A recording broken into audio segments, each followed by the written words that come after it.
வறுத்த பருப்பை இப்படி நல்லா க்ளீன் பண்ணிக்கணும். ஃபஸ்ட்டு க்ளீன் பண்ணிவிட்டு தண்ணி நல்லா சூடு பண்ணவும் இந்த பருப்பு எடுத்து போடணும். இது நல்லா கொதித்து நல்லா வெந்து வந்தோடனே நம்ம சுகர் ஆட் பண்ணணும். வறுத்த பருப்பை இப்படி நல்லா க்ளீன் பண்ணிக்கணும். ஃபஸ்ட்டு க்ளீன் பண்ணிவிட்டு தண்ணி நல்லா சூடு பண்ணவும் இந்த பருப்பு எடுத்து போடணும். இந்த அளவுக்கு பருப்பு வெந்தோடனே இப்போ சுகர் ஆட் பண்ணிக்கணும். நமக்கு தேவையான அளவுக்கு சுகர் ஆட் பண்ணிக்கலாம். வெல்லம் ஆட் பண்ணுறதுனா ஆட் பண்ணிக்கலாம், சுகர் ஆட் பண்ணுறதுனால ஆட் பண்ணிக்கலாம்.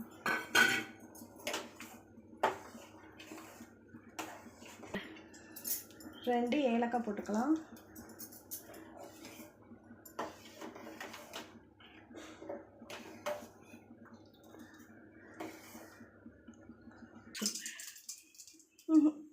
இப்போது இந்த சேமியாவை போட்டுக்கலாம். கொஞ்சமாக போட்டுக்கலாம். நல்லா கிண்டி வெந்து வர்றது நமக்கே தெரியும். வெந்து வரும்போது தேங்காய் பால் ஊற்றி இறக்க வேண்டும். இப்போது தேங்காய் பால் ஆட் பண்ணிக்கலாம். நல்லா பாயில் வரணும்.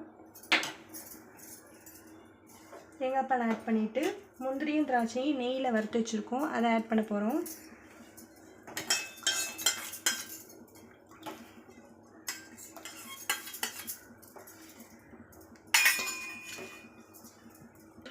ஃபைனலாக நம்ம அரிசி மாவை கரைச்சி அதில் ஊற்ற போகிறோம்.